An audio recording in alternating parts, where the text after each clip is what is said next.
Friends, we are living through some very scary times. In the face of the fires roiling our world, we have to find our own fire. We have to be that fire. Truth and fire. That is what we need. And our next speaker embodies these twin imperatives with every word that she speaks and every choice that she makes. Please join me in welcoming Greta Thunberg.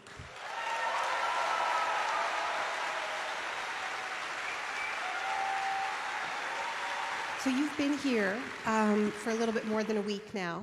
Do you have any observations to share after having been here for a little while about some of the differences? You use a lot of air conditioning here. There's a lot of differences, and also in the way we talk about the climate crisis. Of course, here it's more like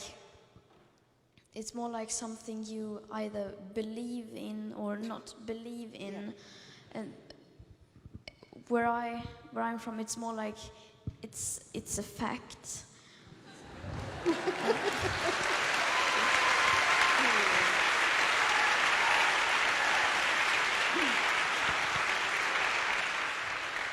So speaking of facts, one of the consistent messages that you've taken into all of these spaces and that I know you will be continuing to take is that you're not telling politicians what they should do, you're telling them that they should be listening to scientists.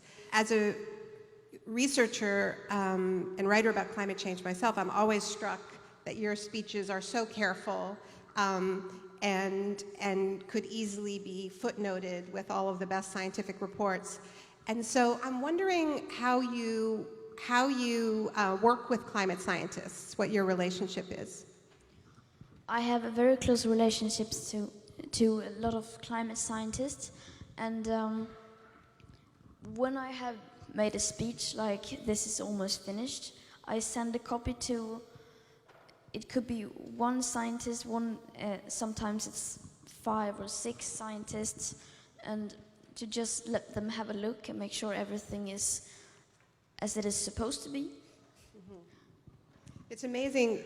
I mean, just this idea that you've been skipping school is so absurd to me, I mean, this is just an incredible advanced level education that you've given yourself on the fly and under so much scrutiny, because very, very quickly you've become really the most prominent voice of the climate movement, and that is a really heavy responsibility.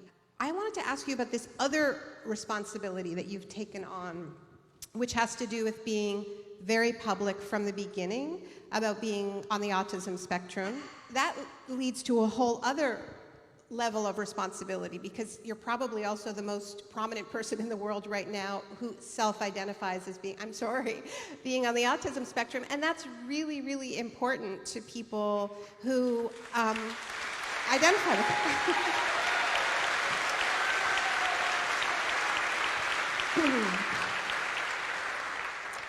So how have you navigated that? How have you decided to be so public? It's left you open to terrible attacks. How have you made these decisions? I am different from everyone else, and it is thanks to my diagnosis, my Asperger's syndrome, and because without that I wouldn't have noticed this crisis. I remember, because everyone else, they saw the same thing, they saw the same pictures and films as I did, the destruction of nature and what was happening with the climate, but no one of them seemed to really, I didn't understand why their lives wasn't turned upside down like mine was. I can't, for example, understand that someone can say like, yeah, climate change is very important, and then not do anything about it. Because if you know how important it is, then you know that you also have to do something, that you also have a responsibility to do something. And thank you, Greta.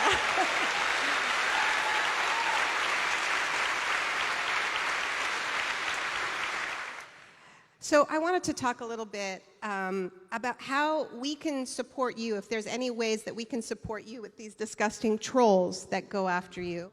I mean, obviously, I can't do anything about it. Honestly, I think it's funny. As well you should. I don't know how many laugh attacks I have had just watching these tweets. And sometimes I have like a competition with myself to find the most absurd conspiracy theory. Because they go after like things like my personality and how I am, how I look, how I behave, and I mean that is just a sign that you are winning, and that they don't have any more arguments to go after you. And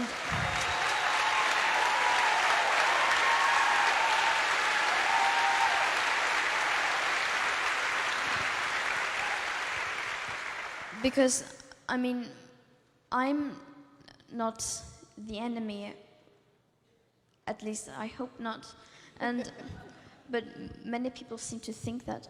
But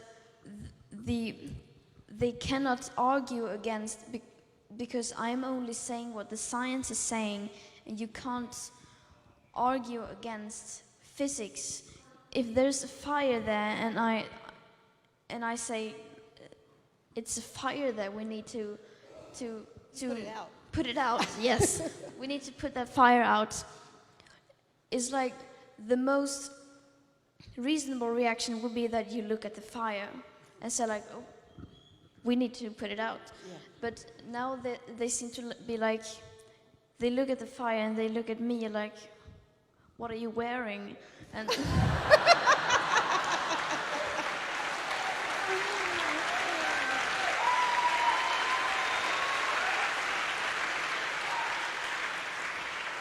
there is this debate going on within the Democratic Party as it tries to decide who to run against Donald Trump, about whether or not to have a response to climate change that is very bold, that spends a lot of money to do these transformations, and this counter response, which is it's too much, it's too big, it's too expensive.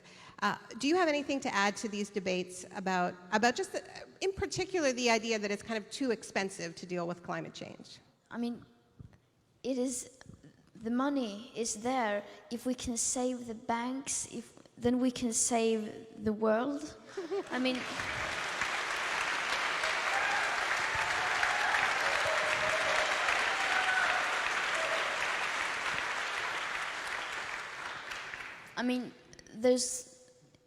if there's something we are not lacking in this world, it's money. And I mean, of course, many people do lack money, but I mean, governments and these people in power, they do not lack money.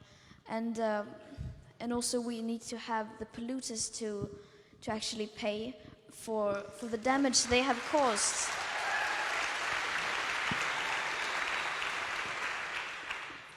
So, I mean, to that argument, I would not even respond to that argument, because it has been said so many times that the money is there. What we lack now is political will and social will to do it. So to that I don't respond. Yeah, fair enough. Greta, thank you so much for being here. We are so honored by your presence.